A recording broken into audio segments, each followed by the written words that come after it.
Hello বন্ধুরা, কি অবস্থা সবার? আজকের এই ভিডিওতে আমি যদি আপনাদের একটি প্রশ্ন করি, অ্যানাবেল ডল, যদি আপনি অ্যানাবেল ডল সম্পর্কে জেনে থাকেন, তাহলে আপনি কি জানেন কিভাবে এই ডলটি বা এই পুতুলটি অভিশপ্ত হলো? 2013-14 সালের দিকে দ্য কনজোরিং আর অ্যানাবেল ডল নিয়ে একটি খুবই বিখ্যাত মুভি রিলিজ হয়েছিল।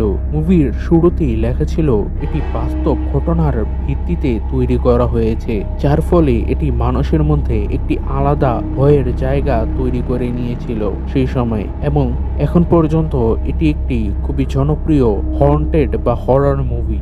খুবই কম মানুষই আছে সেই পুতুলের আসল গল্প বা এটা জানে যে এই পুতুলটি কিভাবে অভিশপ্ত হলো বা কিভাবে কার্সড হলো।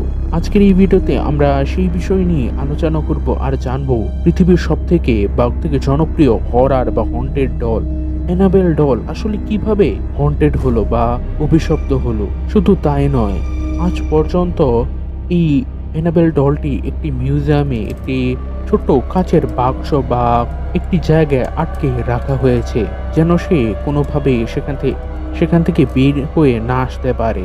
এবং সেই অ্যানাবেল ডল এবং তার আশেপাশের জিনিস নিয়েও আজকে আমরা জানবো বা জানতে চলেছি। যারা অ্যানাবেল ডল সম্পর্কে কিছুই জানে না, তাদের সুবিধার্থে অ্যানাবেল ডল কি এবং কিভাবে একটি মিউজিয়ামে বা একটি হন্টেড বা প্যারানরমাল কালেকশন এরকম একটি মিউজিয়ামে আটকে রাখা হয়েছে, কিভাবে সেই গল্প শর্ট করে আমরা আগে জেনে নেব। অ্যানাবেল ডলকে মনে করা হয় পৃথিবীর সবথেকে হন্টেড বা প্যারানরমাল পুতুলদের মধ্যে একটি সে, এবং এটি খুবই ভয়ঙ্কর বা খুবই কার্সড বা অভিশপ্ত একটি পুতুল মনে করা হয়। অ্যানাবেল ডলের গল্পটা শুরু হয় কিছুটা এরকম ভাবে। একটি বাড়িতে 3 বন্ধু থাকতো। সেখানের মধ্যে একটি ছেলে ছিল আর বাকি 2জন মেয়ে ছিল, এবং একটি মেয়ে নার্স হওয়ার ট্রেনিং নিচ্ছিল বা সেই নার্স অনেকটা হয়েও পড়েছিল, এরকম সে অবস্থায় ছিল, আর বাকি সব স্টুডেন্টই ছিল অনেকটা। মনে করা হয় 3 বান্ধবী বা বন্ধু সবাই আলাদা আলাদা নিজ নিজ রুমেই থাকতো এবং তাদের জীবনটা স্বাভাবিকভাবেই কাটছিল। কিন্তু তাদের মধ্যে একজনের মা একটি পুতুল তাদেরকে গিফট করে। এর কারণ ছিল, যার মা তাকে পুতুলটি গিফট করছিল সে অনেক বেশি পছন্দ করত, সম্ভবত সেই নার্সকে। এবং যেহেতু সে নার্স ছিল, সে বিশেষ করে ছোটদেরকে বা ছোট বাচ্চাদের দেখাশোনা করত, তাদের খেয়াল রাখতো সে।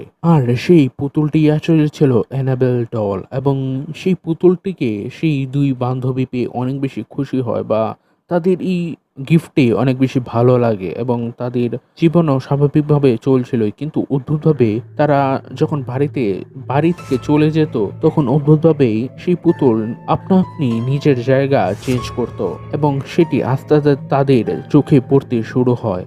সম্ভবত একদিন তার একটি লেটার পায়, যেটা লেখা ছিল রক্তে, এবং সেটা পড়ে তার অনেকটা ভয় পেয়ে যায় বা কিছু একটা লেখা ছিল সেই লেটারে। এবং তারা কয়েকদিনের মধ্যে একজন ভালো প্রিস্ট বা ফাদারকে নিয়ে আসে, খ্রিস্টান ধর্মের ফাদারকে নিয়ে আসে, এবং সে সেই পুতুলের উপর এক্সোরসিজম করে বা কিছুটা ঝাড়ফুঁক করে। তারপরে সেই ফাদার জানায় সেই পুতুলে একজন 10 বছর বয়সী মেয়ের সোল বা আত্মা আটকে আছে বা ট্র্যাপ হয়ে আছে, এবং সে তাদের কোনো ক্ষতি করবে না সেটি জানায়। সে শুধু তাদের সাথে থাকতে চায় বা শেষ মুহূর্ত সে কাটাতে চায়। সেই ফাদার তাদেরকে সেই কথাগুলোই বলছিল, এবং যে নার্স ছিল সে এই বিষয়ে অনেকটা কষ্ট পায়, এবং সে রাজি হয়ে যায় সেই পুতুলটিকে সেই জায়গায় রাখতে, এবং সেটি ছিল তার সবচেয়ে বড় একটি ভুল। এর কয়েকদিন কিছুটা স্বাভাবিক থাকলেও এর কয়েকদিন মধ্যে তাদের সাথে কিছু অদ্ভুত প্যারানরমাল ঘটনা ঘটতে থাকে। কিছু অদ্ভুত স্বপ্ন বা ভয়ঙ্কর স্বপ্ন, এবং পুতুলের এক জায়গা থেকে অন্য জায়গায় তো আছেই, তার সাথে আরো ছোট বড় ঘটনা তাদের সাথে ঘটছিল। কিন্তু সব থেকে বড় ঘটনা ছিল, তারা যে বাসাতে রেন্টে থাকতো বা ভাড়ায় থাকতো, তাদের 3 জনের মধ্যে একজন ছেলে ছিল, আমি আগেই বলেছিলাম। সেই ছেলে যখন ঘুমিয়েছিল তখন সে স্বপ্নেই দেখে যে অ্যানাবেল ডল তাকে মারতে আসছে, এবং তার গলা চেপে ধরেও ছিল, এবং তার পেটে এবং সম্ভবত পিঠে একটা স্ক্র্যাচ বা খামচিও দিয়েছিল জোরে, এবং তার গলা চেপে ধরেছিল। এবং কিছুক্ষণ পর সে যখন সজাগ হয় তখন দেখে সেখানে কেউই নেই বা অ্যানাবেল ডল আসলে নেই। কিন্তু ভয়ের বিষয় এটা ছিল, যখন সে সকালে উঠে যখন তার দুই বান্ধবীকে সেই বিষয় সম্পর্কে জানাবে, তখন তারা কথা বলতে বলতে দেখে তার পিঠে আসলে একটি খামচির দাগ রয়েছে, যা অনেকটাই বড় বা অনেকটাই ভয়ঙ্কর ছিল। তখন থেকেই তাদের মনে অ্যানাবেল ডল সম্পর্কে একটু ভয় বা একটু কৌতূহল জাগতে শুরু করে। সেই পুতুলকে আসলেই কোনো 10 বছর বয়সী মেয়ের সোল বা আত্মা রয়েছে কি না, এবং এখান থেকেই গল্পের মোড় ঘুরে যায়। তারা দুইজন আবার সেই ফাদার বা প্রিস্টকে ডাকে এবং আবার বলে এই পুতুলকে ভালোভাবে চেক করতে। তাদের সাথে যে যে ঘটনা ঘটেছে সেই ঘটনাগুলো শেয়ার করে সেই ফাদার বা প্রিস্টের কাছে। তখন সেই ফাদার বা প্রিস্ট কিছুটা অবাক হয়ে যায় এবং তার যে সিনিয়র রয়েছে তাদেরকে সেই ঘটনা সম্পর্কে জানায়, এবং এর কয়েকদিনের মধ্যে বা কয়েকদিন পরে তার সিনিয়র ফাদার সেখানে উপস্থিত হন এবং সে আবার সেখানে এক্সোরসিজম করে সেই পুতুলের ওপর আরো গভীরভাবে করে। এরপরে সেই সিনিয়র ফাদার যা বলে এটা শুনে তিনজনের অবস্থা পুরোপুরি টাইট হয়ে যায়, এবং সেই আগের প্রিস্ট বা ফাদারের অবস্থা অনেকটা টাইট হয়ে যায়। এর কারণ ছিল সেই সিনিয়র প্রিস্টে জানায় এর মধ্যে কোনো 10 বছরের কোনো সোল বা আত্মা আসলে নেই, রয়েছে ভয়ঙ্কর একটি ডেমন বা একটি ডেমনিক এন্টিটি। এবং সেই সিনিয়র প্রিস্ট জানায় সেই ডেমনিক এন্টিটির নাম হলো ম্যালথাস, যা খুবই হাই র্যাঙ্ক ডেমন খ্রিস্ট ধর্মের মাইথোলজি অনুসারে। আপনি যদি খ্রিস্ট ধর্মের মাইথোলজি সম্পর্কে জানেন তাহলে আপনারা হয়তো জানেনই যে খ্রিস্ট ধর্মের যে সব থেকে পাওয়ারফুল শয়তান বা শয়তানিক ডিমনটি রয়েছে তার নাম হলো লুসিফার, এবং সে আগে একটি এঞ্জেল ছিল, একটি ফেরেশতা ছিল, এবং সেই স্রষ্টার কথা মান্য করেনি বা অবাধ্য হয়েছে বলে তাকে হেভেন বা জান্নাত থেকে বহিষ্কার করে দেওয়া হয়েছে বা বের করে দেওয়া হয়েছে। তখন সেই সময় যে যে এঞ্জেল লুসিফারের পক্ষ নিয়েছিল তাদেরকেও হেভেন থেকে হেলে বা জাহান্নামে পাঠিয়ে দেওয়া হয়েছিল, এবং তাদের মধ্যে একজন ফেরেশতা বা এঞ্জেল ছিল ম্যালথাস।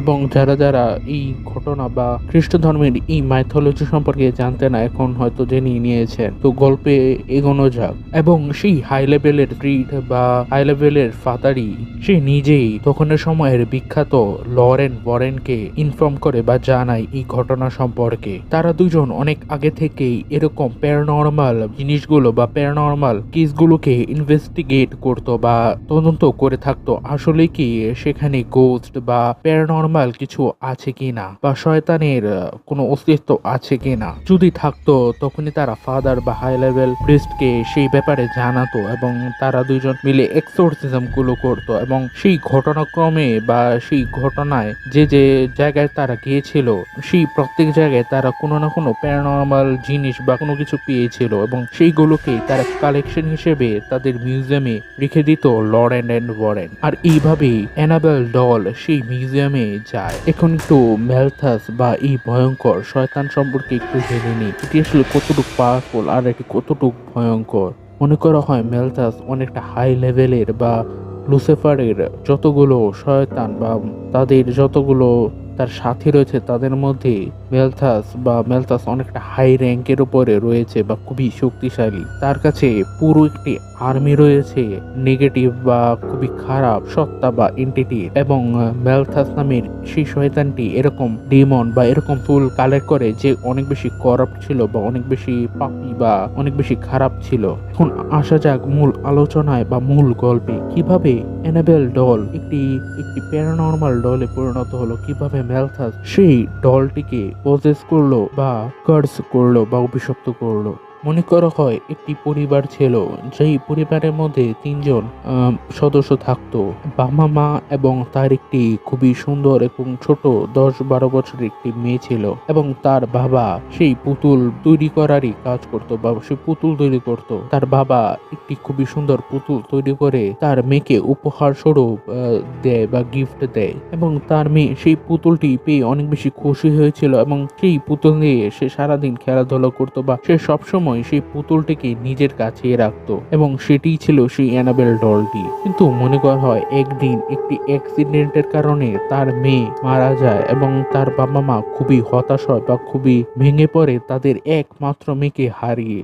এবং তারা দুজন আস্তে আস্তে কিছুটা সাইকো বা কিছুটা মানসিকভাবে এত বেশি ভেঙে পড়ে, তারা বিভিন্ন জিনিস বা টোটকা বা কালো জাতেও ট্রাই করতো যাতে সে তাদের মেয়ের সাথে কিছুটা কথা বলতে পারে। শুধু কথা বলার জন্য তারা বিভিন্ন ব্ল্যাক ম্যাজিক বা বিভিন্ন টোটকা বা বিভিন্ন কিছু করতো।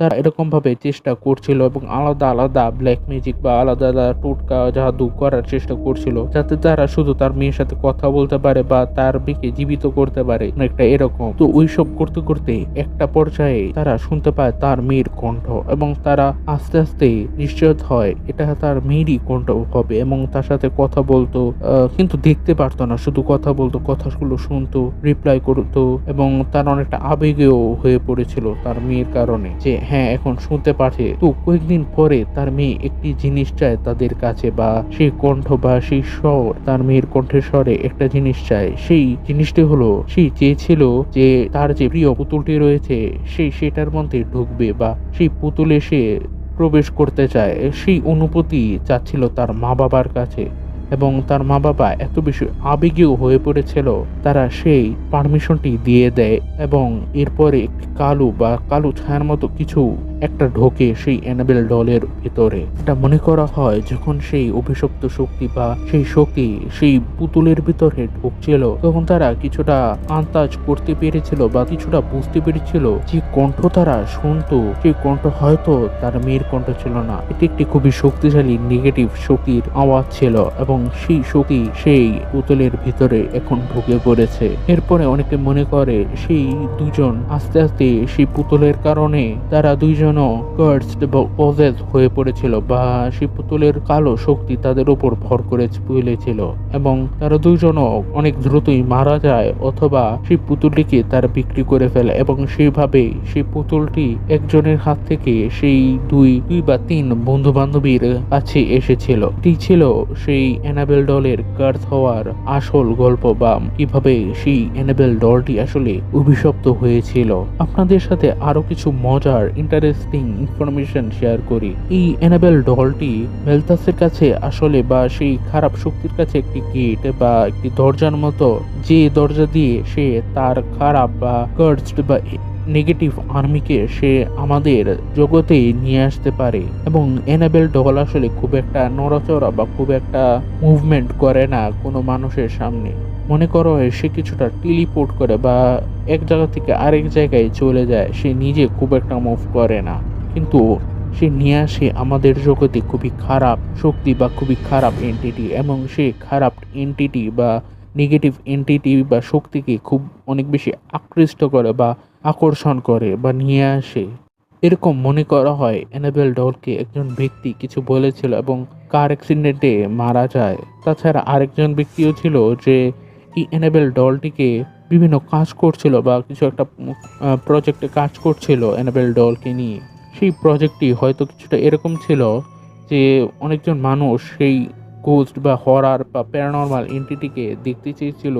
সে মানুষের কাছ থেকে টাকা নিয়ে সেই অ্যানাবেল ডলটিকে একটি সবার সামনে একটি জায়গা স্টেজে দেখাতো যে কিরকম আসলে অ্যানাবেল ডল বা ই নেগেটিভ বা প্যারানরমাল অ্যানাবেল ডলটিকে সবাইকে দেখাতো। যেহেতু তার অ্যানাবেল মুভিটি বা দ্য কনজারিং মুভিটি অনেক বেশি জনপ্রিয় হয়েছিল পুরো বিশ্বে, তাই এই অ্যানাবেল ডলটিকে দেখার মতো মানুষও কিছু কম ছিল না এবং সেই ব্যক্তি কাজটি করছিল, মানুষকে অ্যানাবেল ডলটিকে দেখাচ্ছিল। কিন্তু কয়েকদিন পরে সেই ব্যক্তিও মারা যায় বা কয়েক মাসের মাথায় মারা যায় এবং এটিও একটি ভয়ঙ্কর ঘটনা ছিল অ্যানাবেল ডলটিকে নিয়ে।